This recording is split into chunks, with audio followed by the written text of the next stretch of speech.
In today's world, people are more disconnected than ever.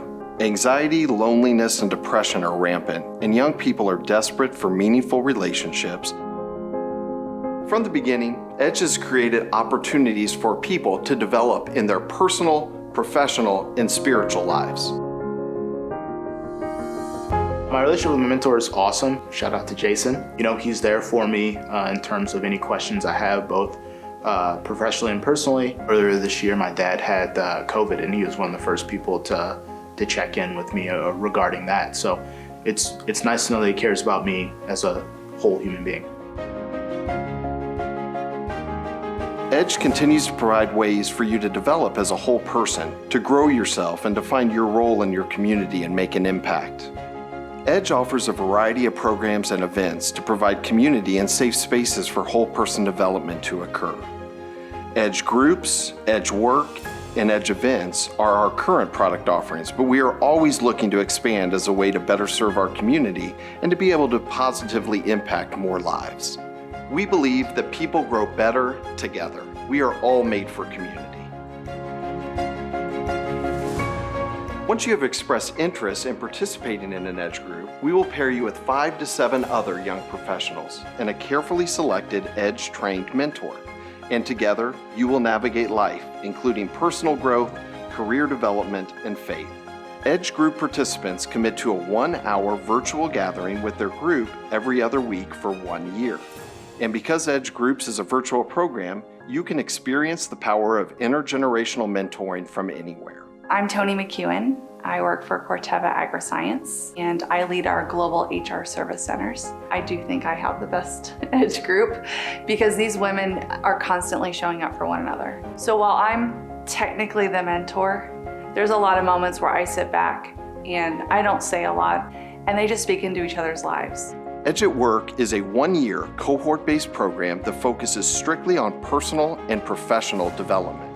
Leveraging a curriculum that we co-created with Butler University, emerging leaders are provided a safe space to focus on their own personal and professional development. We focus on everything from mental wellness to overcoming failure and self-limiting behaviors to receiving feedback and managing change. Edge Events is where our entire community comes together. Events are the glue that bring folks from all of our programs together to share life, learn from each other, and address relevant topics within our lives and communities. I struggled in my early 20s with figuring out you have to take ownership of your career and choices. And I think Edge really helped me gain clarity to make those choices. I wanted to get involved because I frankly wish I would have had something like this 20 years ago when I started my career. If you are a young person who is looking for deeper connection and community, Edge is for you. For those more seasoned, we are always in need of strong mentors. Your life experiences should be shared with others. If you are a business owner or executive and would like to provide a unique opportunity to your employees, Edge at Work would aid in their own personal and professional development journeys. Learn more about how we can partner with you at edgementoring.org. Hi, my name is Trevor DeWitt. I'm the Director of Operations here at Edge. I enjoy having my hands in anything and everything to support the Edge mission, including the tech behind this conference. I love the energy our team brings to EdgeX, along with the many passionate teachings and challenges our speakers deliver each and every year. Our next speaker, Skye Jethani, is an award-winning author, speaker, consultant, and minister. He's also the president of Measure the Clouds, a nonprofit organization helping a post-Christian generation discover a ravishing vision of life with God. Joining us from the Chicagoland area, it is my pleasure to welcome our final keynote of the day, Skye Jethani. My name is Skye, which is admittedly an unusual name, and when it's combined with my ethnically ambiguous appearance, it raises a lot of questions for people. The truth is, Skye is not my real name, and I didn't know that until I was about 10 years old. My father's an immigrant from India, and he gave me a Hindi name. My given name is Akash, which in English means sky. My mother is American, mostly from Scandinavian background, which explains my middle name, which is Charles, a name that I share with my Norwegian grandfather. All this raised a bit of a dilemma for me when I was 18 years old and I was heading off to college. I was going to school in a distant state, a state school, large college community, and I realized this was an opportunity for me to sort of reinvent myself, to pick a different identity. I never liked my name Skye, my nickname, I should say. But the dilemma was, what name should I use? Do I go with Akash, my given name, and sort of embrace my ethnic background? Or do I try to fit in as much as possible and go with my English middle name, Charles? Part of the reason I bring this up is because it touches on an issue that I think is important to all of us. We have been taught in our society that identity is something we choose. It's something that we construct. So for me, it came down to my name. What name would I choose that would represent me to the rest of the world? How could I display who I thought I was to those around me? But right behind our name, the next most important thing that a lot of us define ourselves by is our work, our vocation. Right after someone asks you, what's your name, their second question is usually, what do you do? And for a lot of people, the choice of what we do, our work or our vocation, causes a lot of anxiety, a lot of stress, just as I was stressed out and anxious about what name to choose when I went off to college. For example, some years ago, I was approached by a junior in college who came to me with a dilemma he was having as he faced graduation in about a year and a half. He wanted to know what he should do with his life, which I thought would have been a more important question to figure out maybe before he spent loads of his parents' money on a college education. But he was looking at graduation and realizing he wasn't certain anymore about the major he had chosen. His name was Brian, and I asked him, well, what do you think you're supposed to do with your life? And he said that all his life he wanted to be a cardiologist, and he was a pre-med major in college and getting good enough grades to probably get into medical school. But now Brian was beginning to second guess that decision. I said, okay, well, what's wrong with being a cardiologist? And he said to me, does the world really need another doctor, another cardiologist? And in my mind, I didn't share this with Brian. I thought, if I'm having a heart attack, yes, the world needs another cardiologist. I said, well, why are you second guessing it? What do you think you should do with your life? And he said that he was thinking about becoming a cross-cultural missionary instead. And I asked him, like the cardiologist question, why? And he said that he really wanted his life to count. He wanted to do something significant. Brian came to me saying that he was having a dilemma about work, about his vocation, but in truth, that's not what his problem was. His problem was actually about identity. The reason he was so stressed out and anxious about this decision of medicine or missions is because he had attached his identity, his value, his significance to that decision. Whether he was a missionary or a doctor was his way of determining whether his life would have value. Just as I struggled with what name to choose, he struggled with what career to pursue. Because our culture has told us that we choose our identity and we choose our work as a piece of that construct. Because our culture equates identity with choice, and our choice is related to our work, we've come to believe that our vocation is really all about us. It's about my identity, my choices, my work, my significance, my fulfillment. In a way, our culture has made us into vocational narcissists. We think that everything about our work is a reflection of us, and therefore it carries incredible power and meaning because we want to be important. We want to be significant. Consider the research from Dr. Brad Bushman. He's at Ohio State University. He and his research team surveyed thousands of college students. And what they found is that college students receive more pleasure from a boost to their self-esteem than from sex, alcohol, or money. Here's how his research was concluded. Quote, "This desire to feel worthy and valuable trumps almost any other pleasant activity you can imagine." End quote. In other words, we care so much about feeling important and significant that it drives almost every decision we make, even the decision about what to do with our lives, our work, and our vocation. This desire for meaning and significance can shape everything about the way we view our work, and that means that seeking our own self-satisfaction and fulfillment in our work is just as prevalent among a stockbroker as it could be among a social activist community.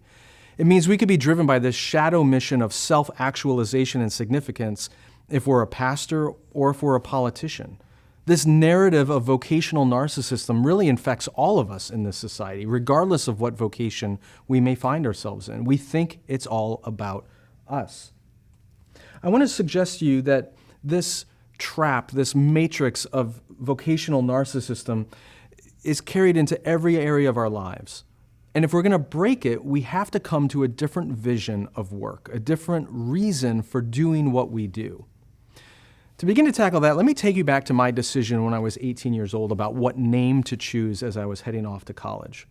For months, I was back and forth about should I use Akash, should I use Charles, should I use my nickname Skye, and all of it was causing anxiety because, again, it was about my identity, about projecting my significance and who I was to the world. But as I was getting nowhere, I finally decided to ask my mom, my American mother, why on earth did you give me a Hindi name in the first place? And what she told me changed everything. You see, when my parents first met, my father was already a widower. His first wife, who he had married in India, had died tragically young of cancer. And from that marriage came my older brother, my father's first son, who was 100% Indian. And he was darker than me growing up, but I didn't know all these details of the background of our family. I honestly thought that my older brother was darker because he used to drink Hershey syrup straight out of the can. But what my mom explained to me is that when she met my dad, she actually fell in love with his little son, this 2-year-old Indian boy. My parents got married, and my mom legally adopted my older brother.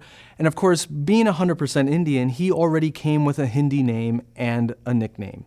So when I came on the scene a few years later, she decided to give me a Hindi name, Akash, and an English nickname, Skye, not because she liked those names, but because she didn't want her older adopted son to feel odd or strange as the only kid in the family with a foreign-sounding name. And when she told me that, it changed everything. I realized that I had been thinking about my name with the wrong set of assumptions. I thought my name was all about me, that it was about my identity and what I wanted to present to the world. But what my mom shared with me helped me realize that my name actually wasn't about me at all. It was about someone else. And my name and identity isn't just something that I choose, the way our culture tells us identity is constructed by individual choice, but in fact, my name was about something much bigger. It was something that I had received. What my mom helped me realize is that my name was a gift, but it wasn't a gift for me. It was a gift from my mother to her adopted son. It was her way of expressing her love to make sure that her adopted son felt included and part of the family. My name wasn't about me at all. I had lost sight of the larger context of what I belonged to, a family, and that my name symbolized something more than just me. It symbolized the love of a mother for her son. I share that story because I think it tells us something important about the way we view our work. Ultimately, as Christians, we believe that our identity is not something we choose, but it is something we receive. Likewise, our vocation is not something we choose. It also is something we receive. The word vocation means to be called. We believe as Christians that God calls us to do the work He's given us to do in the world. It isn't just something we choose as a form of self-expression, but it's something we respond to in obedience because God has something for us. And importantly, our work, like my name, is not primarily about us. It's about God. And it's not about our benefit, but it's about God wanting to bless and benefit the people around us through our work. Paul talks about this kind of in an indirect way in Ephesians. In that letter, he talks about how each person should work with their hands, but he says we should do this not for our fulfillment, not just to supply our own needs. He says each person should work with their hands so that they have something to share with others. In other words, we're called to work as a way of contributing to the blessing and benefit of others. Paul elevates ordinary work as a manifestation of Christian love. What we have to realize from Scripture is that work is not about your identity, it's about God's identity. And work ultimately is not for your benefit, but for the benefit of the people around you, your brothers and sisters, your neighbors, and even your enemies.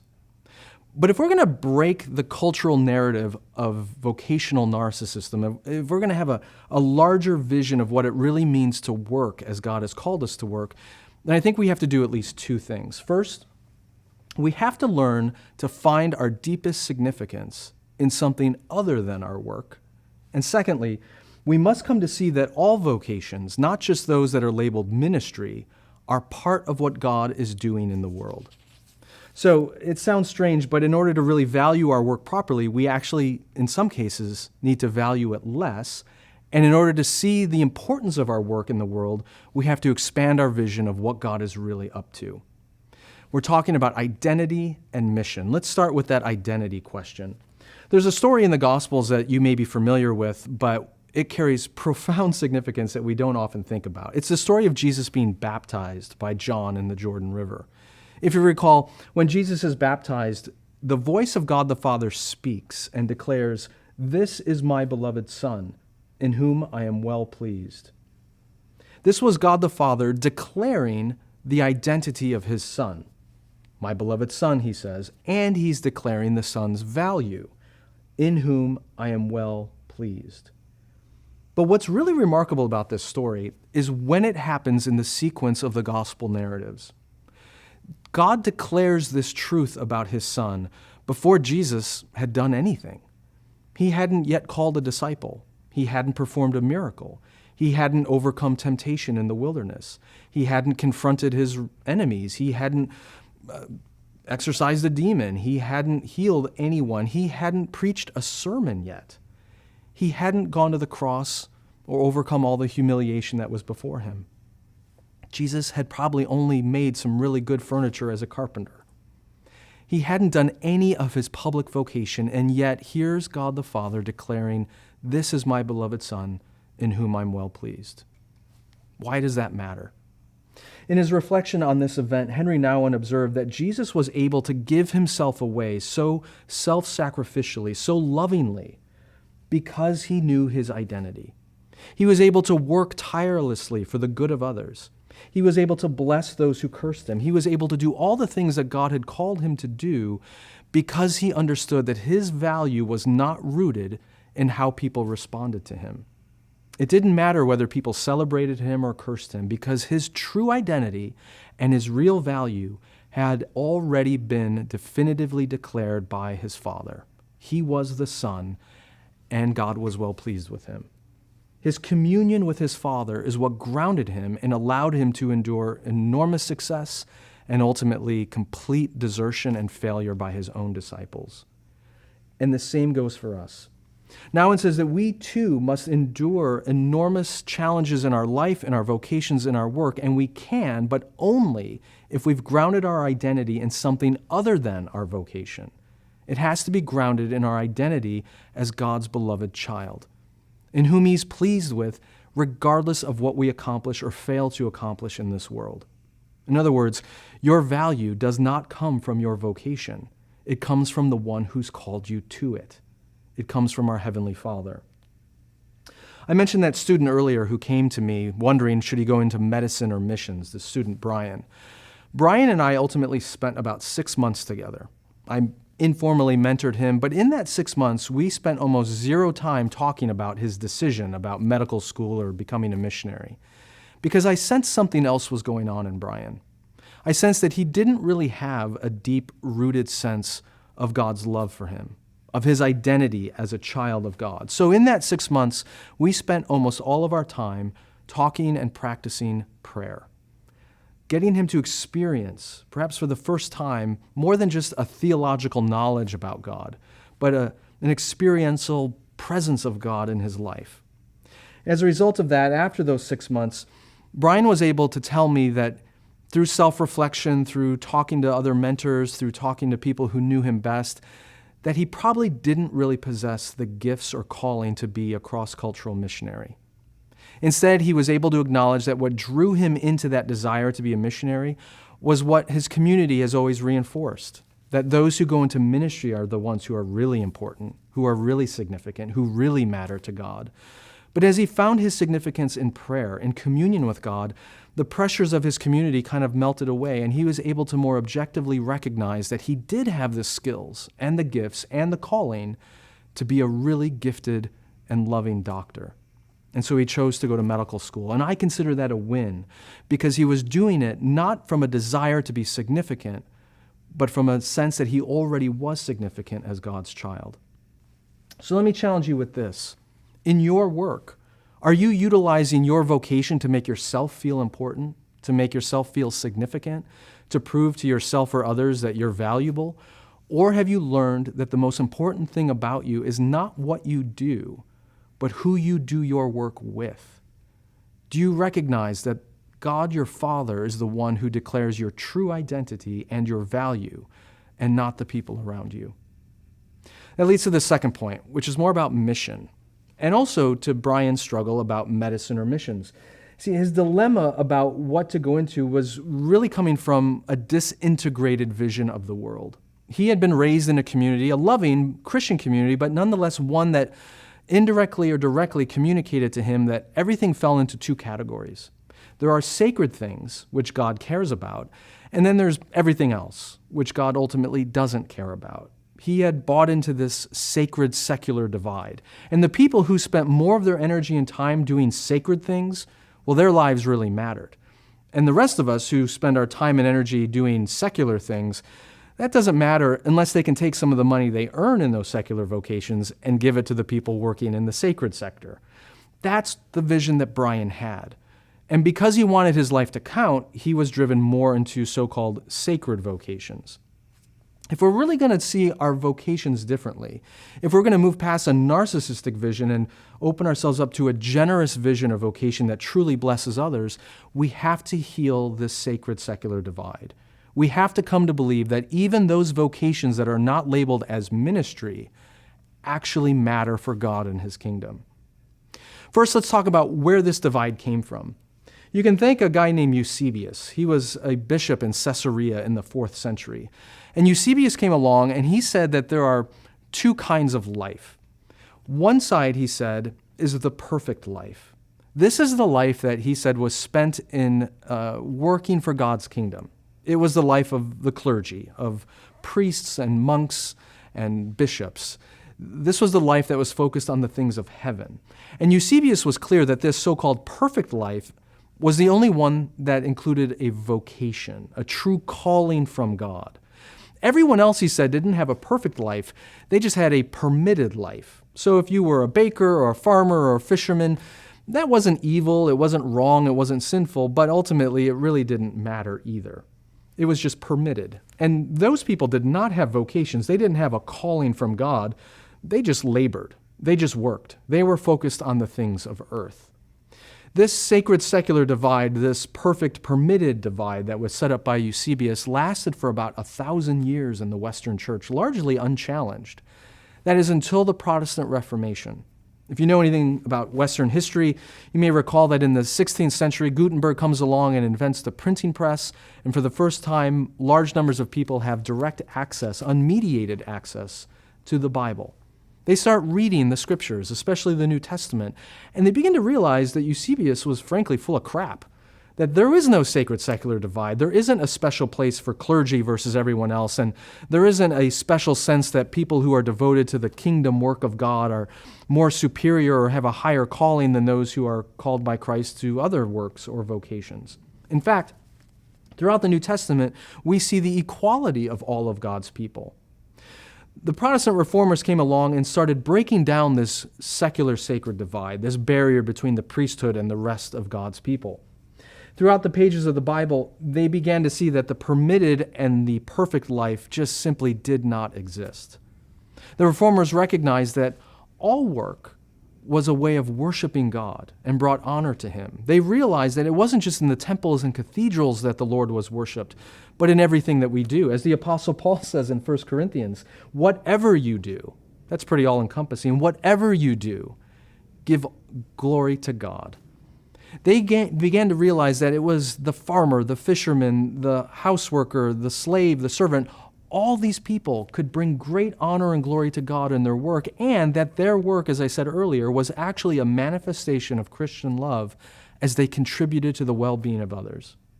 Listen to what Martin Luther said in direct rebuttal of Eusebius' view. He wrote, "The works of monks and priests, however holy they may be, do not differ one whit in the sight of God from the works of the rustic laborer in the field or the woman going about her household tasks. But all works are measured before God by faith alone.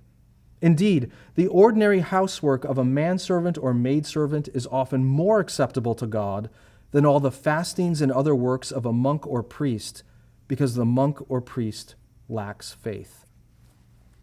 We don't hear that much in the church anymore these days, do we? And there's a reason.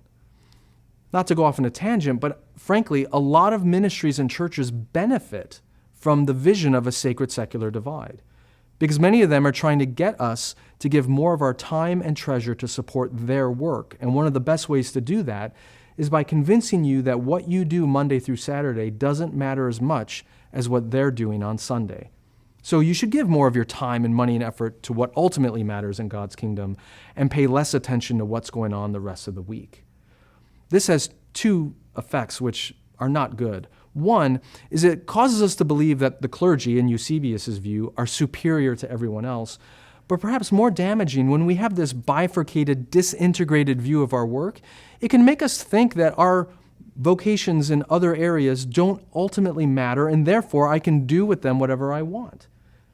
Things like compassion and justice and mercy and love and contributing to the common good, those are things for ministry. My work is really just about making a profit so that I can give some of that money to other ministries.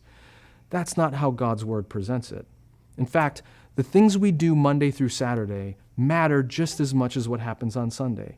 That means that our efforts in business or law or government or medicine or education or the arts or media or whatever God has called you to is part of the way we manifest God's kingdom in the world and how we display His love to the people around us. Think about how your work would be different if you actually viewed it as what God was doing to help redeem this world. That whatever particular industry or calling you have, the way you do that work, the goods you create, the relationships you construct, the employees that you help, the products that you manufacture or distribute, all of those things are a manifestation of God's kingdom to come. And the way you do it reflects His character to the people around you. My hope is that would utterly transform the way you see your work and its importance. That you would recognize the way you engage your vocation is a reflection of God's character, not just yours. And that the things you produce and the services you provide are a way of manifesting His love to the people around you, not just a way of inflating your own sense of significance and value. Today I've been trying to convince you of two seemingly paradoxical things. On the one hand, I've been trying to convince you that while your work is important, it's actually not the most important thing. And the way to move from a narcissistic vision of your work to a generous vision is by actually rooting your identity and value in something other than your work. To root it in your communion with God, who calls you His beloved child and values you apart from what you produce. And on the other hand, I've been trying to convince you that your work really does matter. In fact, it matters just as much as those who are called into ministry, because it is part of how God's character is revealed and His kingdom is manifested in the world.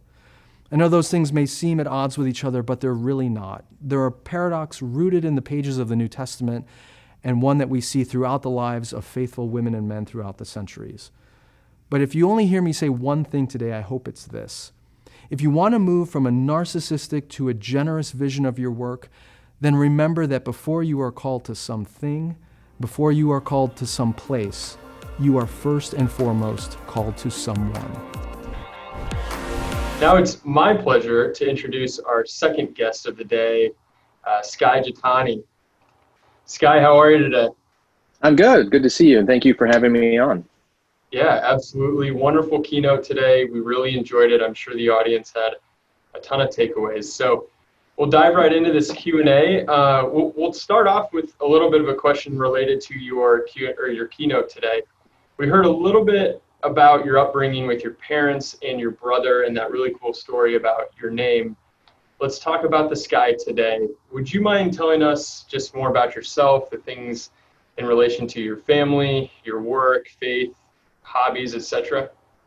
Yeah, I don't know how much time you want to spend on this. I am married. My wife Amanda and I have been married for almost 21 years. We have 3 kids. My oldest daughter just went off to college sort of this fall, as much as you can in the era of COVID. And then I have a high school student who's a 16-year-old boy and a 12-year-old daughter. So we are in the midst of teen life right now. As far as my work, I it's a little complicated. I'm independent mostly, but I worked for 11 years at Christianity Today, the magazine, in different editorial roles and executive functions there. Before that, I was a local church pastor and a teaching pastor. I'm still an ordained pastor technically, so I guess I can put that on my resume. But a lot of what I do now is writing and speaking, consulting.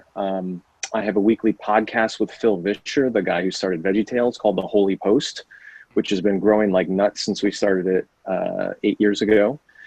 And I write a daily devotional called With God Daily, which is kind of my teaching outlet now for thousands of folks who engage with me every day through that. Very nice, very nice. Okay, so in learning more about you, Skye, it's fascinating how well traveled you are. I believe at one point you had been to over 30 countries before you even went to college. So I'm curious as to what that number is now, but more specifically for you, how has traveling influenced you as a person, and also the things like your teachings and your writings over time? Yeah, the first part is I don't know how many it is now. It keeps growing, obviously, until COVID. But it actually impacted me significantly. I mean, you heard from my keynote just the diversity of my background, which was a big influence on me. But getting around outside the bubble of the United States, outside of kind of suburban America, it challenges your assumptions and even the way you read the Bible, for example. I remember being a teenager and being in India and seeing the extreme poverty in some of that country. And when you go back and read the Gospels, for example, and those stories of Jesus healing people and the beggars and the people who are lame or blind or whatever, you read it differently when you're in an American suburban context than when you see people just like that every day on the side of the road and interact with them because they're sleeping on a mat outside your front door. It changes the assumptions with which you carry into your faith and into your reading of the Bible, certainly. But the other thing it does, as you get exposed to all these different cultures and traditions and religious backgrounds, for me anyway, as a young person, and I would come back into the American church context, it helped me, this is going to sound kind of weird at first, but it helped me realize that an awful lot of what I was seeing within American Christianity was really not that different than the Hinduism I saw in India, or the forms of Islam I saw in the Middle East, or forms of the intermingling of Catholicism and animism in parts of Africa or South America. And out of that came my desire to study religion in general, which in college I did. I studied comparative religion at a large state university. And it helped me boil down what it is that's truly human about our religious activities, and what is unique then about the message of Jesus. Because again, a lot of what I saw in the American church was not really centered on the teachings of Christ, but it was just human religion with a cultural American Christian veneer on it. And that has deeply influenced a lot of my teaching and writing, because I stand firmly on the importance of the gospel and the uniqueness of the teachings of Jesus. But an awful lot of the American church, I think, has strayed from that and just gone the way of every other religious tradition, which is rooted primarily in fear and superstition and control, more than a real gospel engagement with Jesus and his teachings. Wonderful answer. I think that'll transition well to even this next question. So it's been said about you, Skye, that you have an incredible ability to blend faith and cultural insights. Furthermore, a colleague of yours, John Houghton, who I actually did a book study with several years ago, so incredible book. But John said this about you when I had a conversation with him. He said, one of the things I most appreciate about Skye is his ability to think theologically about all things. I love that his orthodoxy, right thinking leads to orthopraxy, right living in all areas. He doesn't just think theologically about theological things. He knows how to use that lens to determine how we should engage with all things. First of all, how did you come to do this? And what encouragement would you give others in developing that ability, Skye? Wow. Well, I think, again, going back to my upbringing, my mom raised us in the church with a Christian upbringing, but my father was not a Christian. And so I didn't have that unified kind of worldview growing up. So I always had one foot in the church and one foot outside. And there's good and bad in that. But one thing I think it allowed me to do was to not sort of drink all the Kool-Aid in a good way. There wasn't as much for me to deconstruct from a childhood and upbringing completely within the church. And one of the things that we kind of absorbed from the American church tradition is this very stark sacred secular divide, that there are certain things and activities that God really cares about, and there's other things and activities that he doesn't care about, that are indifferent. This is why we can be so focused on God on Sunday, but we can go to work on Monday and never even crosses our mind. I didn't really have that division firmly established in my mind because I didn't grow up entirely in the church. And so when I actually started diving into the teachings of Jesus, I didn't see that sacred secular divide. I saw a Messiah who declared himself to be sovereign over all the world and every aspect of our lives, our bodies, our souls, our minds, our money, our sexuality, our political engagement, our civic engagement, our work, all of it. And so from those critical years when I was a late teenager, college student, seminary student, all that, I found myself rooted in a vision of faith that permeated everything.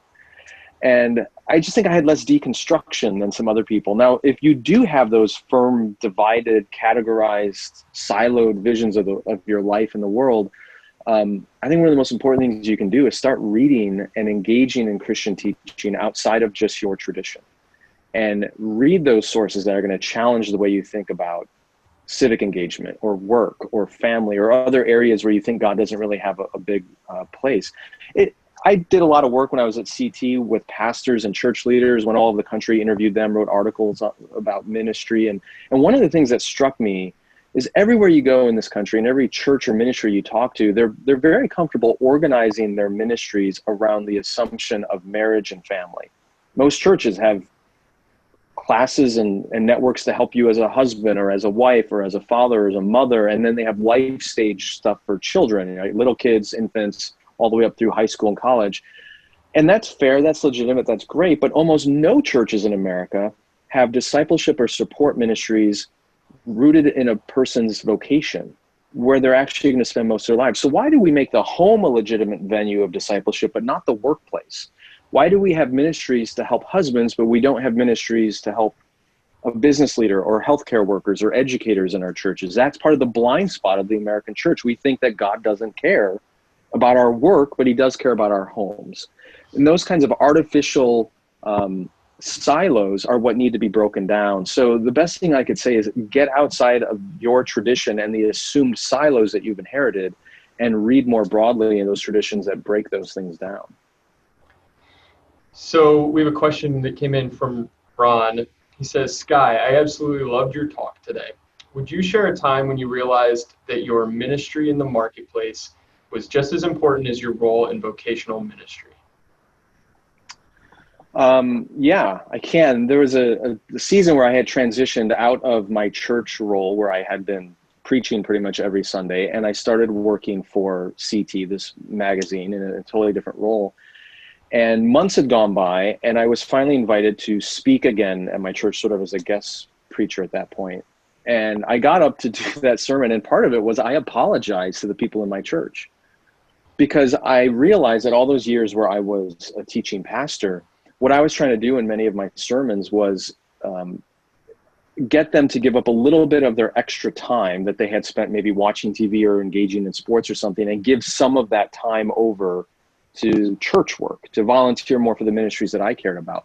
But having that experience of working 9 to 5, or often much later than 9 to 5 in a workplace, I realized that we were just ignoring that huge chunk of people's lives, that we weren't validating it. We weren't seeing it as a vocation, a calling from God that he cared about.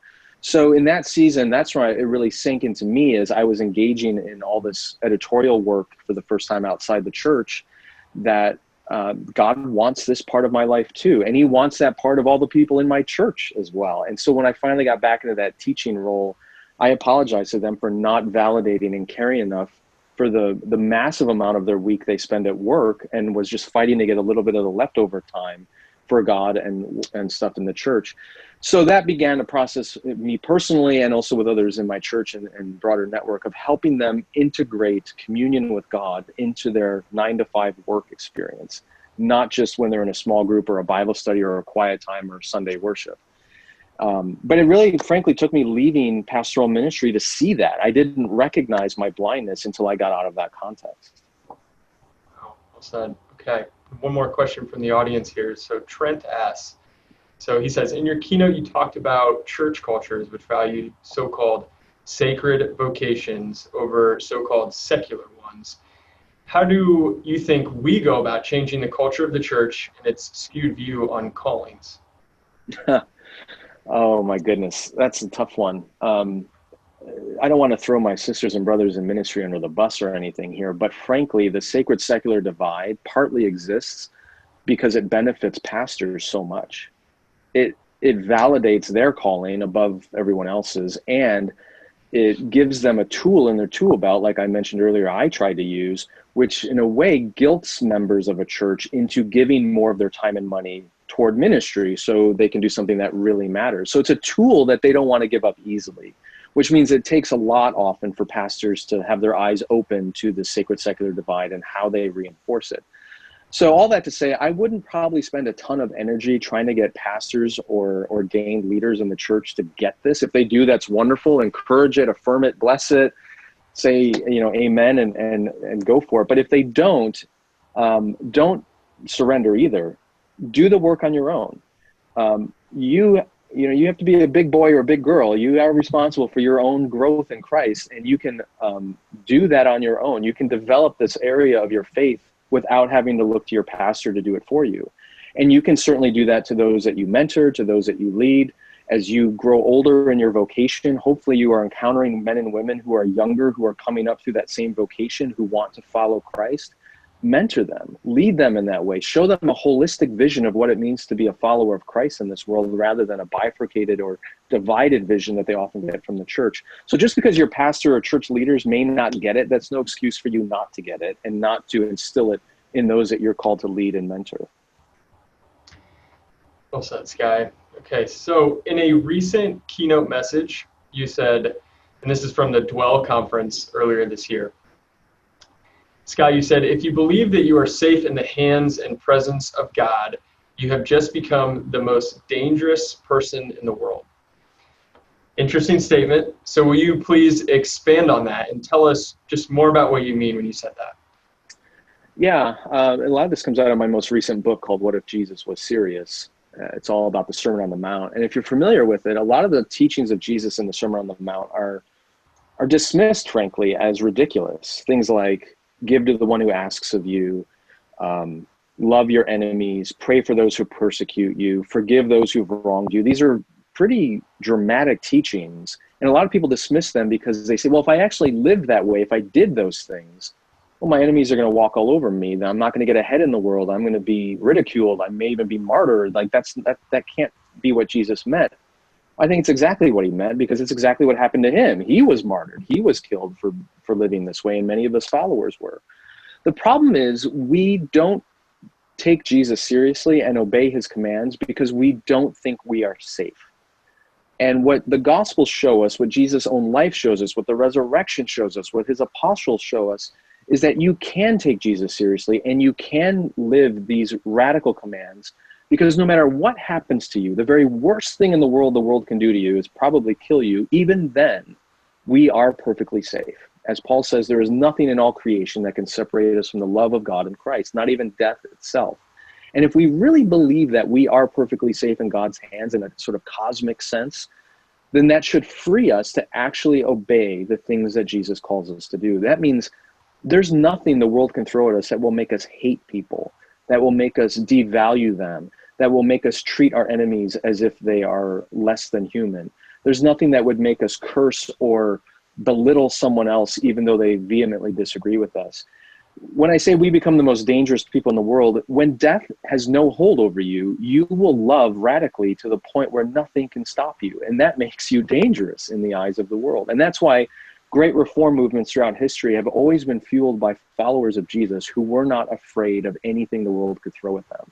And that's why those movements were unstoppable. And so much of what is hindering the church today is not that we take Jesus too seriously, but frankly, we don't take him seriously enough. We don't trust that we are truly safe in his hands to love even our worst enemy. Inspiring message, Skye. Okay, so maybe the last question we have here today, let's tie in back to your keynote from earlier. So as we continue to think about the topics you discussed about valuing ourselves, our significance in this world, and how we view our identity, what message of hope, Skye, would you like to give to those in the audience that are dealing with all that 2020 has thrown at us? 2020 ain't over yet. That's not exactly a message of hope, though. The hope comes in this. The Puritans had this wonderful way of thinking about callings or vocation, and they said that we all have a highest calling, and it's the same for everybody. Our highest calling is to live in communion with God. And it's in that highest calling that we discover our identity and our value, that we are a child of God, holy and dearly loved. That highest calling never changes. Even after death, as I mentioned earlier, we are with God in his love, in his presence, and our value and significance is eternally secure in that.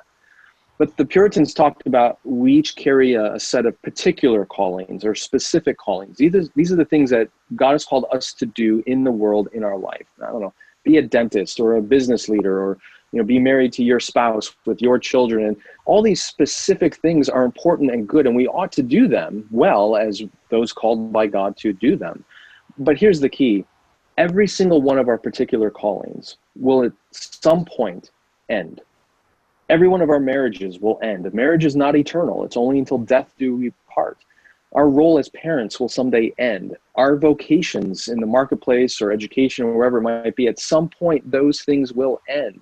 And if we've built all of our identity and significance in any of those particular callings, we're going to be devastated when they change or end, because then we end. Our value and significance ends. So my hope is that during the tumultuous year we've been through in 2020 and all the craziness that's going on in our particular vocations, all the challenges financially and all the goals that have been set back, we can ride those things out with a lot more stability if we don't put our value and significance in our particular callings, but use this chaos right now to reaffirm and root ourselves deeply in our highest calling, which is our communion with God. That doesn't mean things are necessarily going to get easier in the short term, but our soul will be able to ride it out a whole lot better if our significance is not in those things that are not eternal anyway. Thank you, Skye. All right, one more question for you, because I know that everyone in the audience would love to know this as well. Where would you direct people to find out more about you and your material?